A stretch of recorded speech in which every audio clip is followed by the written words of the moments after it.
24 hertz news હવે જોઈએ અગત્યના સમાચાર। આજવા રોડ ટેલિફોન ઓફિસની બાજુમાં શ્રી ક્ષત્રિય વીર ભાતીજી મહારાજના મંદિરે ગતરોજ ભંડારાનું આયોજન કરવામાં આવ્યું હતું। આજવા રોડ પાણીની ટાંકી પાસે ટેલિફોન ઓફિસની બાજુમાં રમણલાલની ચાલમાં શ્રી વીર ભાતીજી મહારાજનું મંદિર આવેલું છે। આ મંદિર લોકોમાં આસ્થાનું કેન્દ્રનું સ્થાન બન્યું છે। મંદિરમાં સમયાંતરે ધાર્મિક કાર્યક્રમનું આયોજન થતું હોય છે, જે અંતર્ગત 19મી એપ્રિલ શનિવારે સવારના 9:30 કલાકે નવચંડી યજ્ઞ યોજાયો હતો। સાંજના 5:30 કલાકે ભાતીજી દાદાનું રાવણું તેમજ 7 થી 11 દરમિયાન જાહેર ભંડારાનું આયોજન કરવામાં આવ્યું હતું। આ અવસરે મોટી સંખ્યામાં વિસ્તારના શ્રદ્ધાળુઓ ભક્તો ઉપસ્થિત રહ્યા હતા તથા દર્શન અને અર્ચન કરી પ્રસાદી ગ્રહણ કરી ધન્યતાનો અનુભવ કર્યો હતો।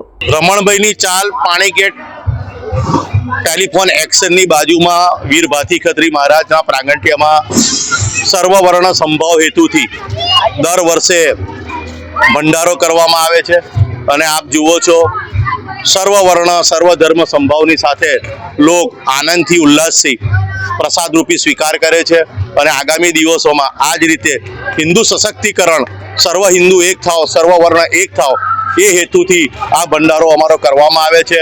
અપેક્ષા રાખીએ છીએ દર વર્ષે અમને આ રીતનો સહયોગ મળી રહે।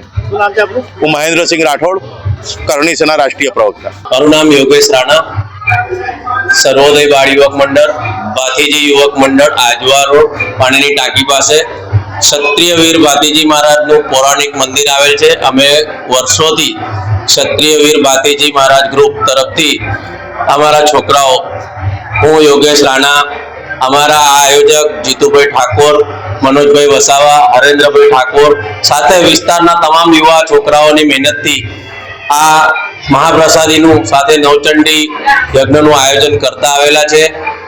આ પ્રસાદીનું આયોજન કરવાનો હેતુ ફક્ત એટલો જ છે કે હિન્દુત્વ એક થાય, હિન્દુ જાગૃત થાય અને આપણા સનાતન ધર્મનો પ્રચાર થાય। સાથે આવા મોટા પ્રસંગો કરી એક ટીમ બને જેથી કરીને એક એકતાનો માહોલ ઉભો થાય। ભાતીજી મહારાજ સર્વેનું કલ્યાણ કરે। આ મહાપ્રસાદીમાં સમગ્ર વિસ્તારના અહીંયા આજુબાજુની 25-30 સોસાયટીઓ સાથે પાણીગેટ, બાવચાવાડ, દુધેશ્વર, શિવશક્તિ મોહલ્લો, માળી મોહલ્લો, તુલસીધામ એપાર્ટમેન્ટ સોસાયટી વગેરે વિસ્તારના 8 થી 10,000 ભાવિક ભક્તો અહીંયા પ્રસાદી લે છે। સમગ્ર વિસ્તારના રહીશોનો હૃદયથી આવકાર આપીએ છીએ। જય માતાજી।